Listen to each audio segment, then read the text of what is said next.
We'll put on another short philosophy video. Life isn't meaningless. The question is. Yeah, I with that title. Excuse me, mate. Why are you? What do you mean? What do you mean? I mean, what is the meaning of your question? The meaning of existence is the meaning of my question? No, I'm asking you what the meaning of your first question was. The meaning of you. Oh, so you do know the meaning of me? No, that's what I'm asking you. What is the meaning of existence? Oh. Yeah, that question doesn't make any sense. How come? Well, what exactly are you asking me? Are you asking me what my name means? No, I'm asking you what you mean, what existence itself means. I mean that I am. The meaning of existence is that it is. Yes, but why is existence? Why are you? I could ask you the same. Well, I exist because my parents reproduced. That doesn't explain why your parents exist. I could just keep asking why to all of your responses all the way back to the Big Bang, at which point you'll essentially be saying, because existence began, to which I will ask, why did existence begin? And we will have arrived back at square one. Yeah, I think it's the reason we ask, what came before the Big Bang, or how did the universe start and why did it start, is kind of because we're flawed as humans to immediately assume that there's something as a predecessor before the thing before it. And we always feel as if there has to be a reason behind something when that might not be the case beyond Earth, right? Based on our own civilization and our social interactions, there's always a reason behind something that humans do, and there's a motivation for our specific actions. But an unconscious universe might not have a motivation or a reason to create or exist. It just does, right? And that's also what people that are religious will say of God. If you ask what came before God, they'll just say God always was and always will be. And that's a very dissatisfying answer, but so is saying the universe just always existed, right? The universe just did exist. There's no reason or motivation behind it because it's not a conscious being. So I'll ask... Or maybe it is. Maybe the universe is just a weird mending of conscious, organisms and matter. Again, why are you? I exist to bring my future children into this world. Ah, but here we have the same issue again, just in the opposite direction. I can keep asking why until we get to the inevitable heat death of the universe. Yeah, and why? We as a biological species are made to have offspring before we die. That is our anatomical, purpose. But why? Why? What continue the life and death cycle for what? My response would be to ensure that things can experience life. I would say my kids can experience life, but my kids don't exist, right? My kids, since I don't have any right now, are just question marks, right? They're null and void. They're nothing, right? And at one point, so were you. You weren't even a thought in your parents' mind at one point. What your kids will be like is just a random question mark. There's no definitive thing that's going to exist. You might know the name of what you want to name your future child, but your future child is just loose matter that hasn't been put together inside of, you if you're a woman or your wife or whoever it may be, that would then give birth to a child that would become your kid. That's exactly the issue, though. That's why I'm asking. There's no meaning to any of it looking backwards. It's accidents all the way back. And there's no meaning to any of it looking forwards. It all comes to an end. So that settles it then. That's your answer, that it's all for nothing. Both ends of the thread of time are loose, and all you have to do is pull, and the whole damn thing unravels back to the present moment. I think it's one of the biggest, heart-dropping, I don't want to say realizations, but possible realizations, is that the universe might exist for genuinely no reason. And it probably does. The universe might just exist, and we're just here to live it out for the short time we have, and then it'll cease to exist, and then probably make another universe and exist again. And there's no reason. It just does. And it's so weird for that to be the case, because that defies everything that we've ever experienced. There's no real point in getting out of bed in the morning, no point in having kids. My parents gave birth to me for no reason at all, and it's all for nothing. You're so smart that you're dumb. What? You want to know what it's all for, but your linear mind won't accept a circular answer, and yet you ask a circular question. What's it all for? It can't all be for something else, because then you wouldn't have been talking about it all, would you? Your question cannot be answered without referring to something within your expression it all. For even if I did give you an answer that referred to something outside of it all, like heaven for instance, as soon as its existence was an established fact, it would be contained within the expression it all. And since you're so set on rejecting circular answers, you would reject that answer too and ask, okay, but what's heaven for? The fact that you're yet to discover the meaning of life is not evidence that there isn't any, just evidence that you're terrible at asking the question. You condemn me for answering the question with existence means that it is, and yet when I ask you the same question, you go looking for answers in the past that no longer exists. Then you go looking for answers in the future which doesn't exist yet, and then conclude that it's all for nothing, as if you had looked everywhere. You forgot to look in the present, you idiot, the only place that actually exists. And since your question pertains... Well, that's why Stoics say that death is just the loss of a singular moment, because the only thing that exists and will ever exist is the present, because things that have previously existed don't exist and the future doesn't exist. So when you die, you only lose one moment. You don't lose an infinite amount of them. Why do these topics make me feel so weird? Because it triggers a part in your body that removes the animalistic everyday present life that you live, right? You feel weird because you're confronting something that matters, right? Not to say that individual everyday life doesn't matter, but having these thoughts, some people get very uncomfortable about and leave, right?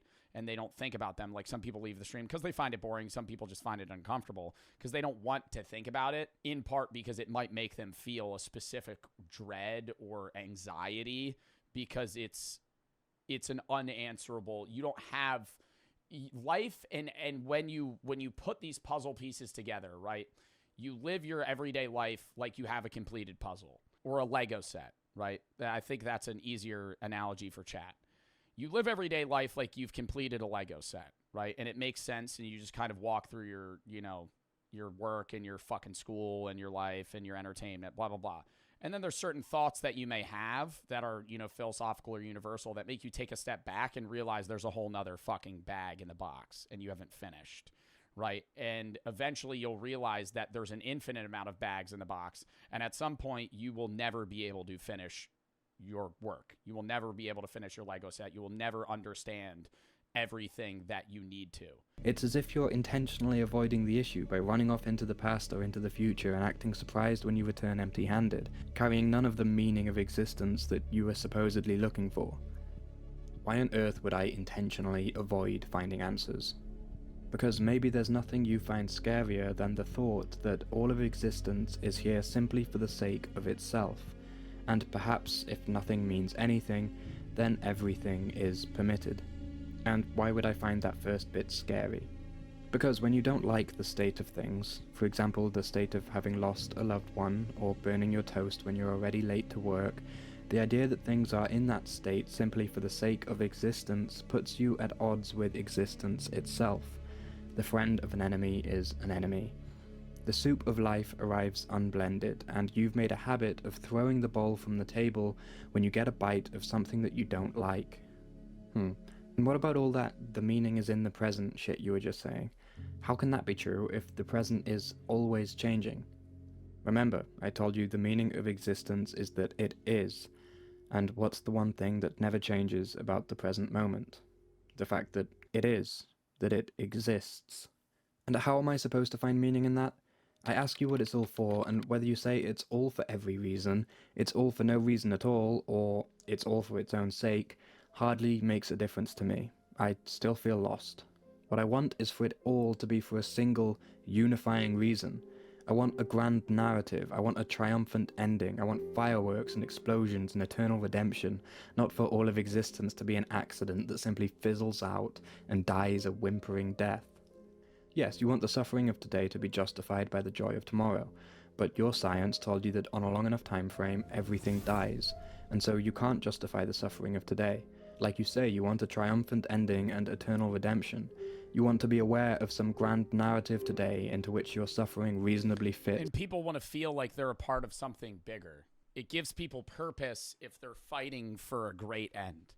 It's like a good movie, but it'd be, I don't know. I feel like life is just a movie that doesn't ever have an ending. The ending just randomly cuts off. It's like a middle of a plot, and then at some point it just ends. I don't think that there is, to me, an everlasting, eternal life post-death. I think that I will just die. And I think that comforts people to imagine, a meaning and a fucking end goal. But for me, there's not. So that you don't feel like it's for nothing. You want Why is it bad to kill yourself if everything comes to an end anyways? My argument to that would be, just because something comes to an end at one point doesn't mean it needs to come to an end now. Let that time and that end come on its own. Don't force that end to exist now. The odds that you're here are so low that your current existence and living in the present moment is so drastically unlikely that you want to have that present moment and hold on to that present moment for as long as you can. Stoics would agree in that sense, but disagree in the sense that Stoics generally believe killing yourself is applicable in a time where you are mentally deteriorating so bad or physically deteriorating so bad that you are no longer you. That's with specifically old age, though, not with depression or struggling with mental health, right? When Stoics, because I do hear or see some people like try to argue that Stoics like agree for just killing yourself.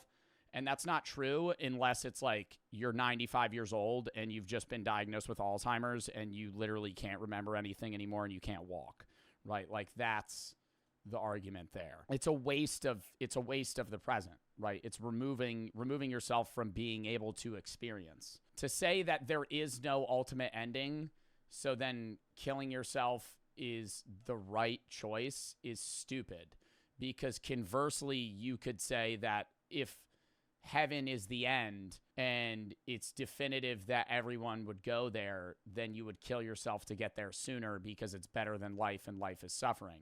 Now, the rebuttal most people would have is that suicide's a sin and people that commit suicide go to hell. But I think that's also just in place because that if it wasn't, it would defeat the entire purpose. If it wasn't a sin to kill yourself and people were genuinely believing that, the afterlife was better than life itself, then people would just kill themselves to reach it. Not everybody, but I mean, that's what people in cults do. And since the beginning of life was accidental and the end of all life is certain, there can't possibly be a grand narrative to which my existence is relevant. I have no purpose beyond myself. But you're wrong. There is a grand narrative. You just can't see the big picture, and I mean that quite literally. Also, you say that in millions of years nobody will remember you, and therefore everything you do today will be irrelevant a million years from now. But if what you do today will be irrelevant a million years from now, then why should a million years from now be relevant to what you do today? All due respect, sir, you're a relatively... Yeah, like living... I mean, we were talking about this the other day. The idea of having to live to be remembered is fucking stupid. It's just humans clinging on to the need to exist post-death. Live your life happy. It doesn't matter if you do something monumental and great and become a president and be remembered. Live your life, be happy, have, your experiences with your loved ones and your friends, experience as much as you possibly can before you die. And then whatever happens after, who gives a shit? You're dead. Why do you care if you fucking are remembered? There is no you. You see things linearly, in terms of beginnings and endings, and you don't quite understand the significance of happenings. You say that you're born, there's stuff in the middle, and then you die. But this is a child's perspective. In reality, you just happen, and you really do happen. I'm getting the sense that I won't ever understand your answers. Can you present the truth in a way that humans would understand? Sure, consider this. The elements of life, happiness, sadness, pain, loss, food, sleep, love, burnt toast, laughter, they're each like individual threads, and they each have a slightly different color, and, as you know, some are much darker than others. In a single human life, all these billions of threads miraculously converge. They flirt and dance with each other. They intertwine and form the most beautiful patterns that you call stories. The ultimate story of your life is the string woven from these billions of threads, and at the end of your life, that string unravels itself, and the threads part ways. It was life that brought them Wow. together and up to the surface. In your current state, you can only see your string in its entirety, and you may have put lots of effort into making sure that it's a certain color in the final analysis. So the fact that it unravels causes you distress. You think linearly in terms of beginnings and endings, so you want your creation to last. You want your string to be endless, but just as your threads interweave horizontally to form the unique color of the string of your life, that uniquely colored string then interweaves vertically with the strings of others, the people you meet, and when it does, the color of both is forever changed. You are all weavers, and you create your string because you want it to last, but here's what you miss. It does last. Space and time are not separate, you figure this out yourselves. A moment is not endless, but it is eternal. You cannot measure the length of a moment, it's immeasurable because it's eternal. You weave the string of your life because you want it to be endless, and sure, both ends of it are unraveled, but the string itself has interwoven with thousands of other strings. So while the string has loose ends, its center does not come undone because of this. Zoom out and an entire tapestry emerges, painting a portrait with patterns more beautiful and intricate than your single human mind could ever imagine or perceive. Before the threads of your string converged, they were hidden underneath the tapestry, and after they unravel, they go back under. But none of that matters, does it? What matters is the tapestry. And this sense of insignificance of yours, how deceitful is that sense? Granted, if you were to decide to unravel your thread right now, you would forever darken the tapestry. But that's the thing. You'll not have died, you will have lived. Your string will still remain within the magnum opus of the universe itself. Yeah, I say that when I think about death, matter cannot be created or destroyed. It can only be transformed. So the me that exists now, my matter will still exist when I'm dead. It'll just not be connected in a concrete form, and it won't have the memory that I currently have with all this matter, combined now. You, in some form, will still exist, but not the you that exists right now, or a conscious you, rather. You will not have removed your string from the universe's self-portrait, only cut it short. And short as it may be, so even a black hole doesn't destroy matter? I don't believe so. While everybody thought matter in a black hole was gone forever, Stephen Hawking in 1974 predicted that black holes could radiate energy away. Thus, a black hole may give up some of what it had absorbed, but do it very, very slowly. It can absorb energy, but it can't destroy things. Like, even when you're burning wood, like, you're destroying the wood, but you're not destroying the matter that wood made. A black hole is like when you play Agario and you eat another ball and you get bigger. You didn't destroy that ball, you absorbed it. Remove your string entirely, for without your string, the entire tapestry would come undone. It would sabotage that to which existence itself is moving, and you wonder why you don't get to choose whether or not to be born. You didn't stumble into existence by chance, you weren't the recipient of an open invite. You were drafted, because you are necessary to the entire enterprise of existence itself. This tapestry is a portrait? Of who? God, the universe, existence, whatever you want to call it. It's creating a self-portrait. One that a single mind could never comprehend, and even if it could, it definitely wouldn't remind a human of any self-portrait they've seen before. But since the tapestry is the weaver, it's giving birth to itself. But I'll never get to see it, so how is this relevant to me? So the ultimate painting to which your every experience serves as a brushstroke isn't relevant to you, but the heat death of the universe is? I did not know your confusion reached such depths. To answer your question, it's relevant to you because it is you. You are one of its many limbs.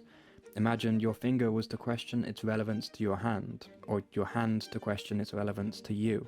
In medical terms, you call that cancer. And you say that you'll never see the whole tapestry, but how can you be so sure? I mean, sorry, what was your name again? Adam. Well, it may be true that Adam might never see the tapestry, but how do you know that Adam is all that you are? The belief that you are Adam is only a partial truth. At the same time, and it's that you as a human inflict this personality onto yourself. I am Joe Bartolozzi, but that is a fucking meaningless name, dude. It means fucking nothing. It literally means nothing. Sometimes when I read my own name on paper, it annoys me. It makes me mad because it's fucking useless. It's a way for somebody to fucking describe a specific trait to the physical body that I inhabit. I am not Joe. I am Joe to you and in times to me, but I am only a thinking thing. That is first and foremost what I and you are.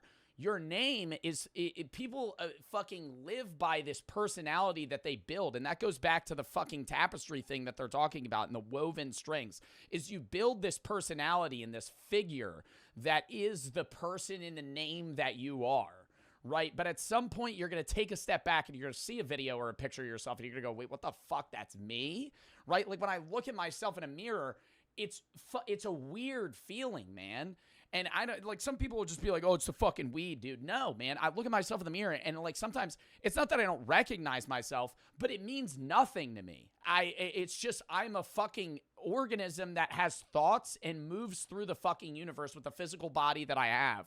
But that's it, right? My name's so people can fucking put a fucking tagline to the fucking face. And that's it, right? It's not who you are. If your name's Mark, you're not Mark. You're just a fucking guy. You're just a fucking thing that exists, that puts the name Mark on yourself, that you stack these personality traits onto to fucking make yourself feel like you're something, right? You still are, but all you are is just a fucking organism that's going to experience life, right? That's it.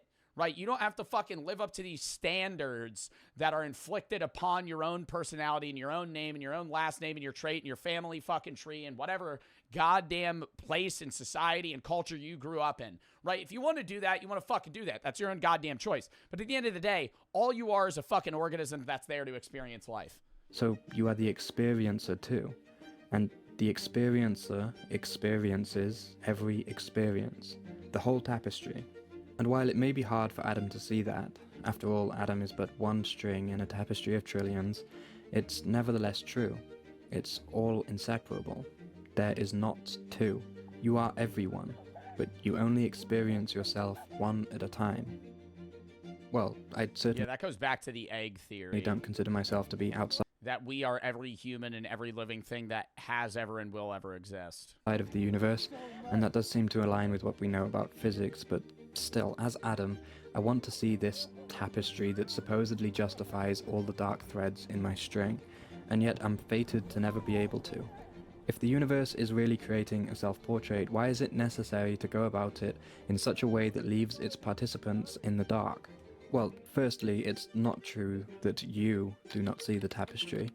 True, you just see one string at a time, for now at least, but the amalgamation of all that you've seen is the tapestry.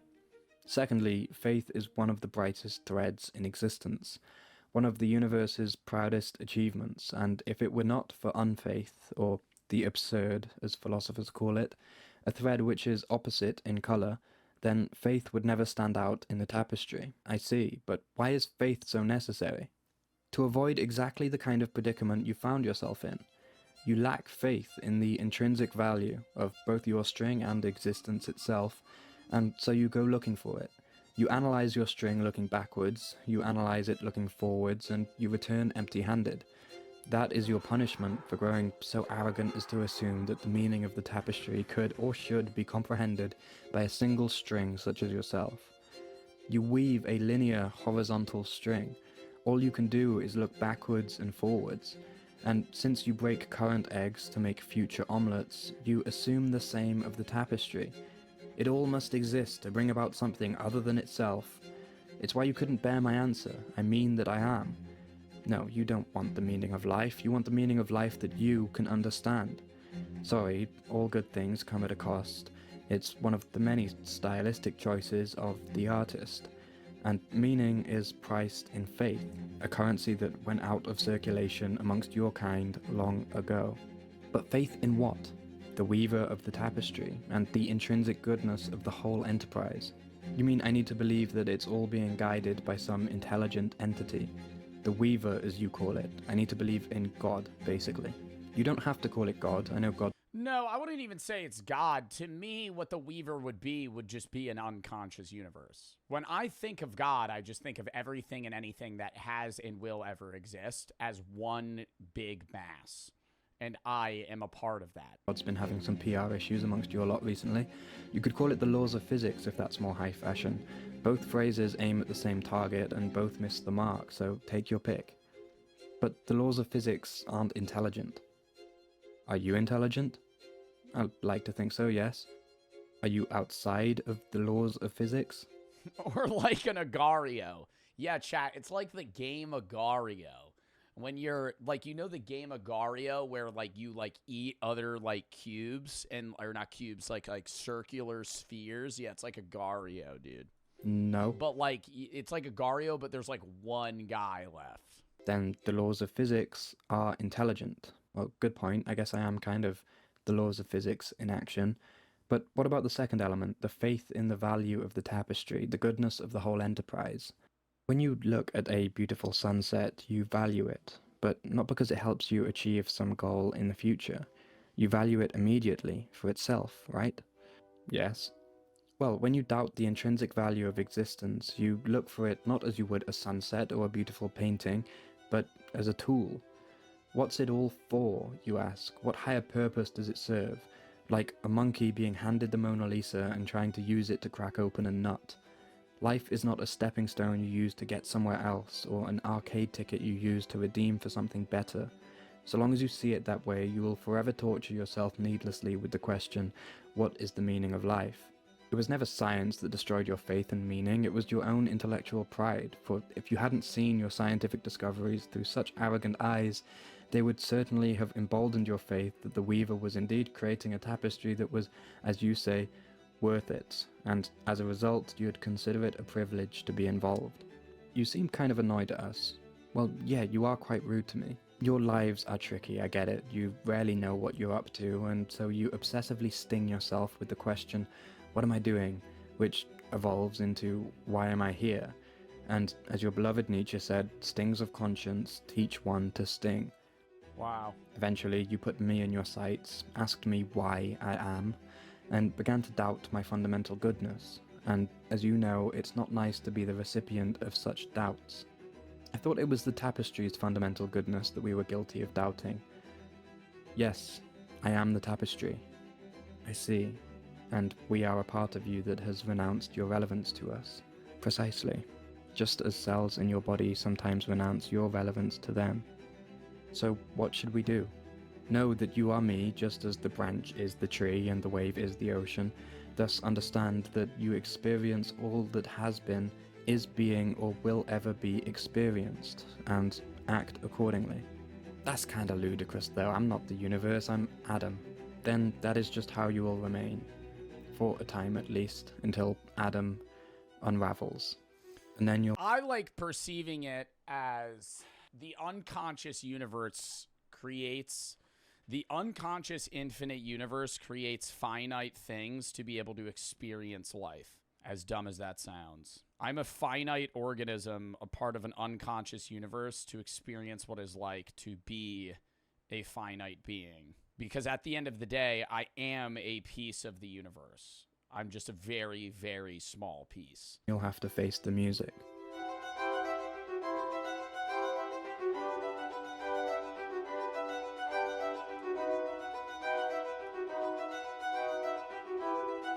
Yeah, I think the people that let this make them... Okay, the rest is just a collage. I feel like the people that make this feel uncomfortable to them aren't understanding it right. Like, this is a very uncomfortable, like, thing to talk about. But when you actually kind of reason with it and you understand it, it's more of a comforting feeling rather than something that's scary or upsetting. Well, that was a W fucking video. Can maybe put that on the philosophy channel whenever that's made. Anyways, W stream chat. Thank you everybody that stuck around. I know like a fucking 1,000-something people left when I started watching that shit, but who cares? It was fun.